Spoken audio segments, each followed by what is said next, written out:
Teachers have unlimited student loan debt forgiveness. A Trinity school director is exposed by Project Veritas, and teachers can't afford to live in San Francisco. All that and more here on The Bald Brad Show.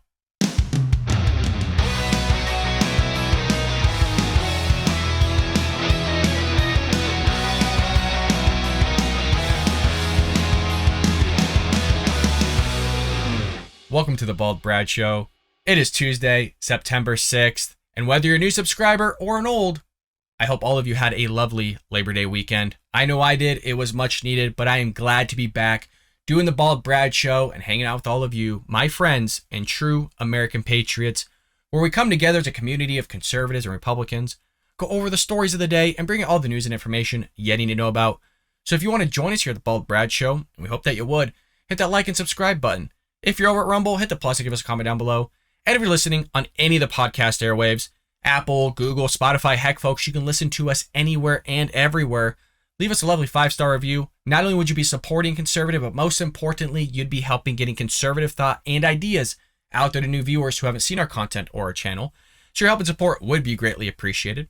With that being said, today's episode is all about the education system, from the teachers' unions working in conjunction with the Biden administration to relieve unlimited amount of student loan debt, to Project Veritas exposing what's going on in the school system, all the way to teachers not getting paid enough to even teach in their locality, and leading to a mass exodus, specifically here in California, and even be more specific, San Francisco Bay Area. Wait till we get to that one. But this leads me into our lead story of the day regarding the Biden administration forgiving unlimited amount of student loan debt for teachers, public employees, and nonprofit workers. As I go through this, God, I hope you're sitting down, because the amount of money that's being spent here is crazy. You thought the $10,000 and the $20,000 student debt forgiveness with the Pell Grants and such was a lot? This doesn't even scratch the surface, folks, for what we're about to cover right here with the American Federation of Teachers Union saying its lobbying is to thank for the Biden administration's dramatic expansion of a program that forgives an unlimited amount of student loans for public employees, and that one teacher used it to get out of $450,000 in obligations. Yes, you heard that correctly. It is not $4,500. It's not $45,000. No. $450,000 just from one teacher. It is a move that is separate from the widely publicized $10,000 forgiveness, but in many ways, obviously, as you just heard, is more radical. The Biden administration used a waiver, I'm going to put that in air quotes, to stop enforcing the rules of an existing program that allows people to have all remaining student loans forgiven after 10 years of working for the government or a nonprofit.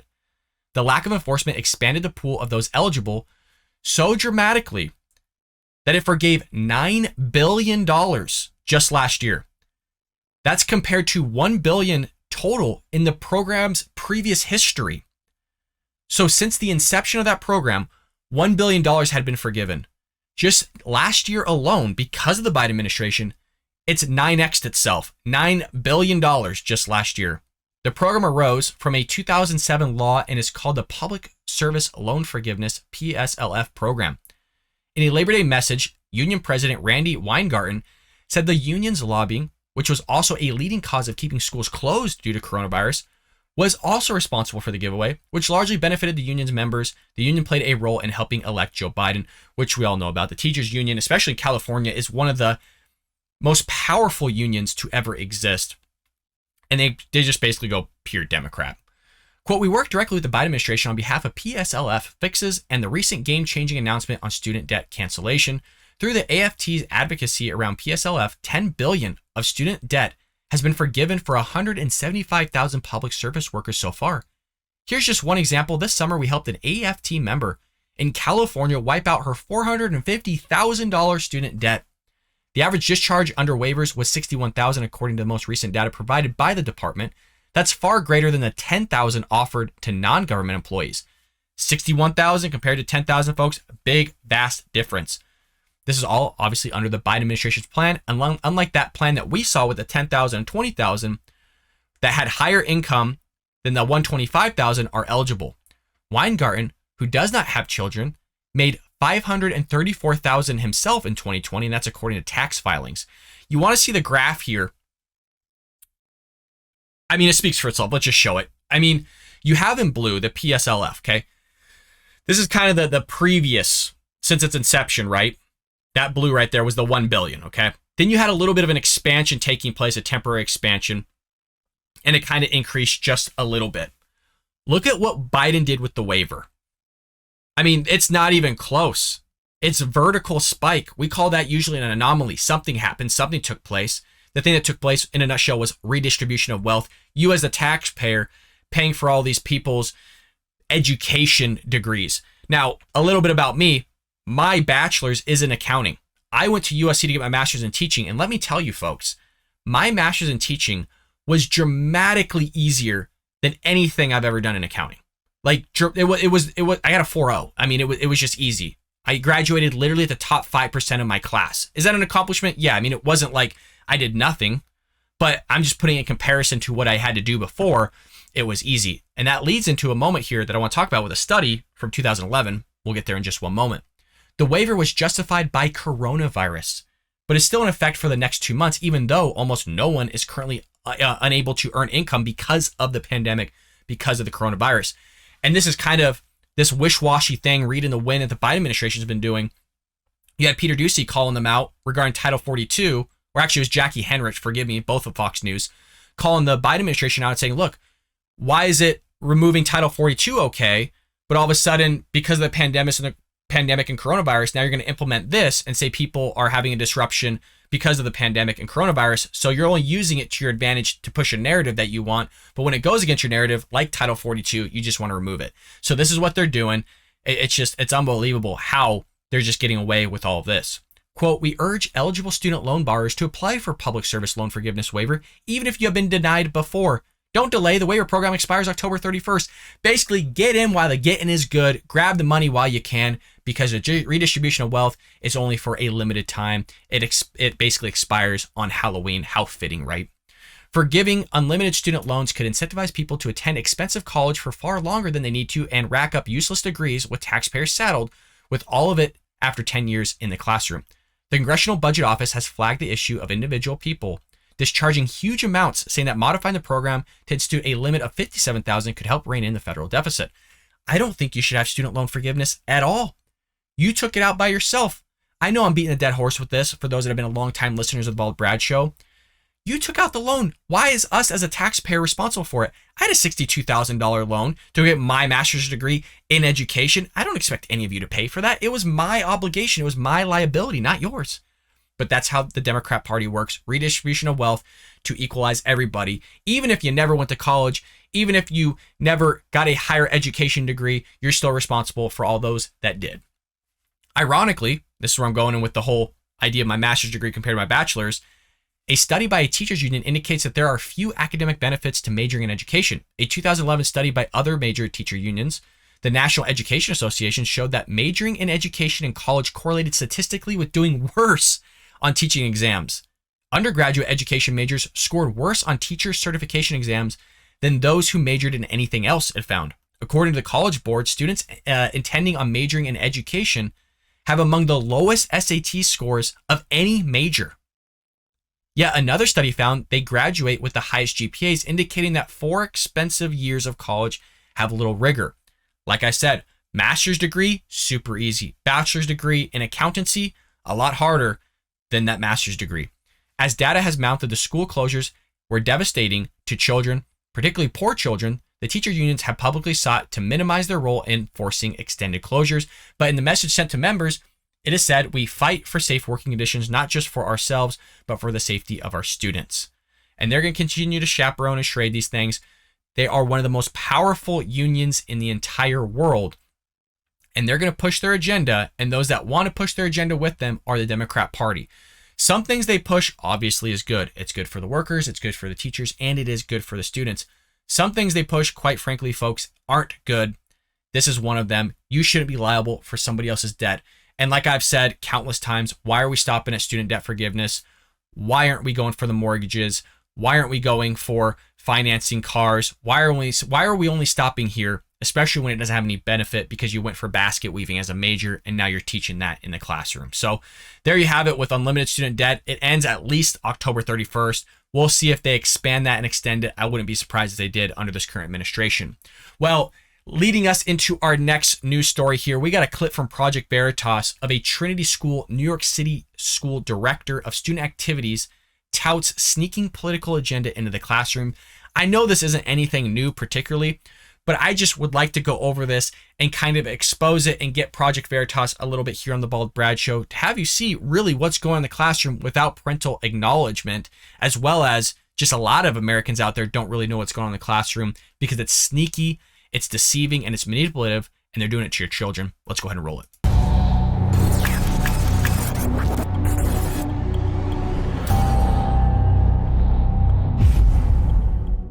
Meet Jennifer Norris, the Director of Student Activities at the 209-year-old Trinity School in New York City. The acclaimed K-12 school is private and costs nearly $60,000 a year per student. Norris met with one of our undercover journalists where she divulges, if not brags, about how her political views impact how she performs her job at Trinity, a school that prides itself, according to their website, as a place for, quote, a balanced educational program for body and soul.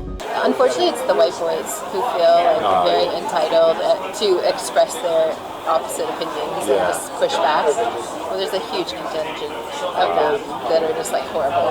And are you always going to be horrible? Or are you just going to be horrible right now? Don't know. Is there any saving these Republican white guys? I think they need to go. No, I think they're really awful people. Yeah. That's kind of what I'm afraid of with my white students that are rich. I'm like, do you ever have to deal with this? They're so protected by capitalism that it makes me sad. So White we need to guy. find some Dexters who are gonna go together. Yeah. I just wonder how many Vigilante. Yeah. Oh no. Taking people out. The show Dexter. Oh yeah. It's like we just need some vigilante Dexters. Oh yeah. Here's your community of targets. The reference to a fictional serial killer aside, the statements Norris makes regarding, quote, white male Republicans are disgusting, and she is confident in her abilities to further a secret curriculum without parents knowing about it, as she and others like her rise through the ranks at Trinity trying to influence their students' political activism in a 13 students per teacher ratio. There's always groups of teachers who are like, I want to do these things, but the administration just wouldn't let us. So we've been sneaking things in the cracks. People what now? It's like they don't, the administration was much more conservative than most of us. Well, I'm really good friends with the associate head of school now. Okay. She was an English teacher. Okay. And then she just kind of moved her way up. She was the department chair, and now she's the associate head. And so I go and talk to her all the time, and she has been amazing. She really cares and has the power to change things. Yeah. So I feel like I finally have an in to get it. You're an activist. That's cool. It's beautiful. Me too. But when I started there, I hid my whole life. I felt like a double agent or something. Yeah. It's just nice. We don't have to hide our activism outside of school. We don't have to hide who we are. We can bring our whole selves to work. I've said this many times on the show. It's not teachers. It's the activist teachers that are a problem. Specifically what's being said here. I'm a teacher. I don't sneak weird things into the classroom in terms of my teaching curriculum. I go by a set of standards that are either from national finance standards or California Common Core standards for mathematics, specifically statistics. I'm not in there to inject my ideology as a conservative Republican. What you see on the show is, yes, it's me, but I'm not bringing this bald Brad into the classroom. I'm professional. I'm there to teach you mathematics. I want you to do well. I'm not there to indoctrinate children. If you want to be a Democrat, you want to be a Democrat. If you want to be a Republican, you want to be a Republican. If you want to be a socialist, a communist, whatever. I'm not there to inject my values into your son or daughter. That's your job. Okay? Even if you go to a private school, a Catholic private school, Christian, whatever it may be, yeah, there's values that we get from the Bible and we can be examples of that, but we're not there to be activists in the classroom. That is completely wrong. That is not our job. That's the parents' jobs to raise their son or daughters. Our job is to educate them in the subject of which they are in our classroom with, i.e. mathematics. So I just want to be having a clear distinction there. That is not the role of a teacher to indoctrinate your children based on their ideologies and their activism. That is completely wrong. And do the important work now. So with my role, I give them all the art supplies. Like we make posters together. We have people go to every march. They get excused from classes. Or Which marches? Like, so they went to women's rights marches after Trump. They went to all the like gun ones, the March for Our Lives.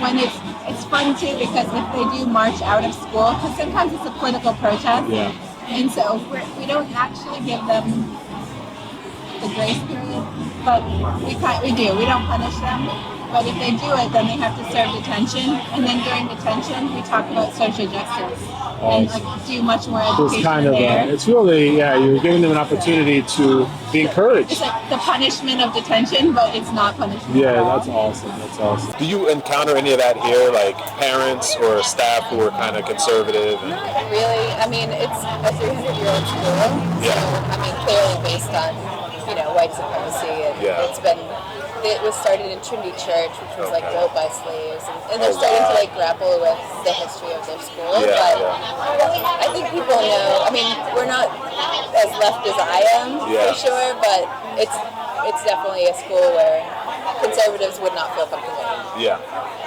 So that's kind of good. And I just keep trying to like disrupt wherever I can. And now that I'm in this position, I have so many opportunities to do that. Norris is confident that her activism would make conservatives uncomfortable. Here she is explaining how she uses her position as the director of student activities to continually push her agenda. 2 days a week, I bring in speakers from outside. Oh, cool. And so that's been a huge opportunity for me to like just bring things, any social justice issues or just people's experiences. They haven't had them. So it's been really fun. Do you have to fight with the staff about not letting conservatives speak? No, I mean I talked to the principal and I was like, so if I'm running this, like I'm 100% democratic with the students. I will tell them the options and they are voting. I'm not going to just be like, these are our speakers for the year. Like I want to make sure the kids are engaged and care. So I do put a lot of it on them, but I said there are some speakers I am not even going to put on the plate for them. And if that's a problem, I cannot be in charge of that. And he was like, no. He said, this isn't a time for the like both sides. Like he said, we're not in that place in our society. I like him. He's your dean, you said? He's the principal of the high school. So he's not, I want him to be more firm and like push back. But if I'm like, this is my line, then he's always like, that is totally fine. So you guys wouldn't let Republican perspectives on campus? Good. That's crazy. I will. Well, you're in charge. So there you have it. There's more to it. This is actually part 2 of the exposure from Project Veritas. And there was an update, I believe James O'Keefe released today on Twitter talking about how she's been put on a leave of absence, a paid leave of absence, and that the school is putting in an investigation. And the school said, hey, what she said does not fall in line with what we believe in as an institution, as a school. But I've been telling people that you're having these progressive left, these activist teachers infiltrate not just the public school system. I've been saying quite some time, even the private education system, it's happening and it's manipulating things within there as well. Without your knowledge, without you even knowing what they're actually teaching in the classroom. That's why I've always said, you got to ask your son or daughter, what's actually being said in the classroom? What are they really teaching them? Look at their books, look at their curriculum, because they will sneak it in there. And that's why we saw Ron DeSantis, governor of Florida, go in and remove certain textbooks, even if it was one sentence or two. If they're pushing CRT or certain narrative, that textbook needs to be out. It needs to be gone. Sometimes a teacher will put things in there that are accidentally pushing a narrative. I always specify with my students, again, I teach stats class. There's a lot of stats in there. It might be about, pro-gun or gun advocacy or something like that. But it's just to do like a certain, like find standard deviation or find some sort of number with it. But there's not like a push behind it and intention. So even when I read that, I make sure to tell people, hey, this is not pushing a specific agenda. It's just merely an example. It's a problem that comes from a textbook.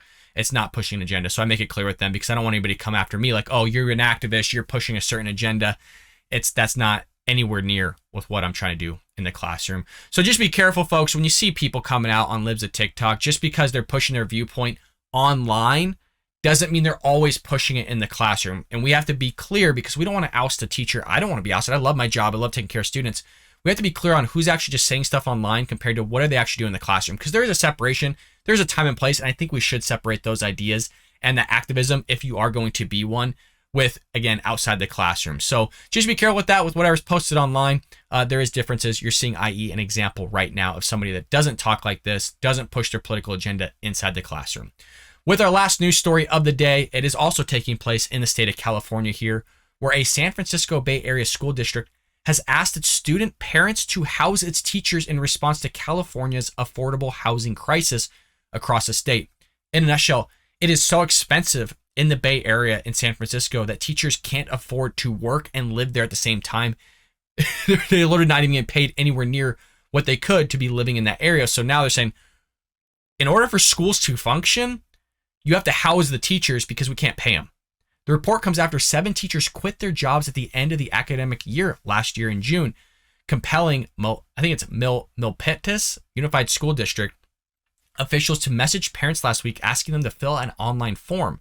The questionnaire asks if they have room for rent at your home and would like to share the housing opportunity with our educators. The survey also asked parents to share the number of rooms available in the residence and how much they would charge for rent. District officials said they have received dozens of responses within a few days. With 53 responses to our call for rooms for rent for district staff in such a short time, this is evidence that our entire team, which includes our teachers and classified support staff, is valued by the community members, the parents, and caregivers. This comes from the superintendent. A resolution unanimously approved by the school board members said during a meeting last month noted that the gap between those who can afford a home in the Bay Area and those who cannot is widening at an alarming rate. You're just going to have more teachers quit. You're going to have more government workers quit because it's so expensive to live in that area. And you can't blame the landlords for this. Look, if there's people that are willing to pay that rent, then you're going to allow the market to decide who can and can't pay that rent. And so if you have the locality's rent going up, the expenses and everything else is going up in the locality, then the salaries would have to adjust for that as well, but they don't want to adjust the salaries. I mean, we've been talking about this in the state of California, even though we're paid, at least one of the highest paid states here in the union, the United States, speaking of the union. And, it's not increasing. Actually, teachers are losing money due to inflation, even though they're giving us an increase in basically a raise of 1% to 3% every year, depending on your contract. You're still technically losing money because of inflation. And it's just not going with what even the locality or state or even the United States as a whole is going in terms of prices of goods and services are going up. And you're seeing that exponentially in some areas, speaking of San Francisco. Glassdoor reports that the average salary for that school district's teaching salary is around $66,000 per year, which is actually really decent when you compare it to other states. But the problem is, again, how expensive it is to live in that area. The Economic Policy Institute reports that 2014 to 2019, California educators earn 15.5% less than those outside of the profession who are also college educated, making it challenging to thrive in a California economy. California has the 4th largest rent in the country out of the 56 states and territories, according to rentdata.org, which states the fair market rent in California is about $2,300 for a 2-bedroom apartment in the Oakland, Fremont area. The city where the school district is in, which falls under the San Jose, Sun Valley, Santa Clara County area, has very high rents compared to the national average. Check this out. The website reports adding the area is more expensive than 99% of other fair market rent areas. So they're not even close to what everybody else is. A 2-bedroom apartment in the county averages out to nearly $3,000 per month. Quote, we lost out on some employees that we tried to recruit because once they see how much it costs to live here, they determine it's just not possible. Rather than increasing employee salaries, district officials blame the recent resignations on economic factors such as the increase of more than 25% in interest rates that have driven up the price of building a new home. With the price of rentals also rising, the district said it hopes to secure low-interest home loans for teachers with local agencies and gain support for developers coming to New City to build workforce housing. And this just shows you the disconnect. It really does show you the disconnect. It's been happening for quite some time. As a teacher, we do not get paid enough, folks. I'm just being quite frank. And I used to be on the other end of the aisle. Not like a Democrat end of the aisle, but other end of the idea that when I was an accountant, I used to think teachers got paid too much money. There's some teachers in California, some districts getting paid $120,000 plus benefits. So yes, they're getting paid well, those that have been in it for like 20 years. But for bottom tier, some of these teachers have degrees in mathematics, the STEM fields, like they're not idiots, right? I teach mathematics. We're not dumb. But, if you want to retain these teachers and actually have your kids still be educated, there has to be some conversation here. How can we increase the rates of teachers. I understand there's bad teachers out there. That's a conversation for another time. We don't have enough time on this episode to do it, but the salaries have to go up. And it's not just because of locality. It just has to do with you're increasing classroom instruction. You're increasing the amount of students in the classroom. It's supposed to be 12 to 15 at most. And right now, I know for me, people have 32 plus students in the classroom. So we've doubled, but you haven't doubled the salary. You've doubled the workload. And I've always said, if you're going to approach somebody to ask for a promotion or ask for an incentive of getting paid more, well, if you're doubling my workload and I'm doing more work, meaning I'm more productive in that work, I should get paid more for doing that very work. But that hasn't worked that way. So that's just one example of many of what's going on. And what you're going to have is you're just going to have more teachers leaving those localities. You're going to have more teachers leaving those states. And you're just going to carve out these public school systems to where the teachers that are left there are going to have to take on more students. It's going to be way more than 34. You're going to be talking about 50 plus students. And at some point, you're just not going to have schools in general. And maybe that's what people want. But that's where things are going to go, where you just can't afford to live in those localities. It's not even worth being a teacher. If you have a STEM degree, you might as well just go work for a corporation because you're going to get paid anywhere from 15 to 20% more if you just switch over. And I know a lot of teachers, especially who I've worked with, have done that very thing of saying, hey, look, I'm a stats teacher. I might as well go maybe back into banking. I might go work for a data analyst company or whatever, highly marketable. I get paid probably six figures. I love being a teacher. I feel like it's my calling, but hey, I might just go switch over to a different career, get paid more money. Why not? So that's what you're going to see sooner or later. You might not agree with teachers getting paid more because, hey, you don't want to have a progressive left teacher getting paid six figures or 80,000 or whatever it may be. But you got to really just look at the good teachers and you got to focus on the good teachers because there's a lot more good teachers than bad teacher folks. And we need to help them out. We need to take care of them. And right now, you're going to have a carving out of a school district very soon here where you're just not going to find employees and your kids just aren't going to be educated. So there's a lot that could be said about this. We can go on actually for an hour with this conversation. But folks, I hope you enjoyed today's episode. Thank you so much for all the love. And like I said, I hope you all enjoyed your Labor Day weekend off. We are going to continue with the regular schedule here at the Bald Brad Show with uploading at 9 a.m. Eastern Standard Time. And be on the lookout. We do upload little bits of segments here from this episode and others about every 2 hours throughout the day. So be on the lookout for that. If you're not interested in it, please play it, hit the like button, leave a comment down below, and just play it on mute if you're not interested. It really does help support the show, and all your help is always greatly appreciated. With that being said, I will see you tomorrow here on The Bald Brad Show.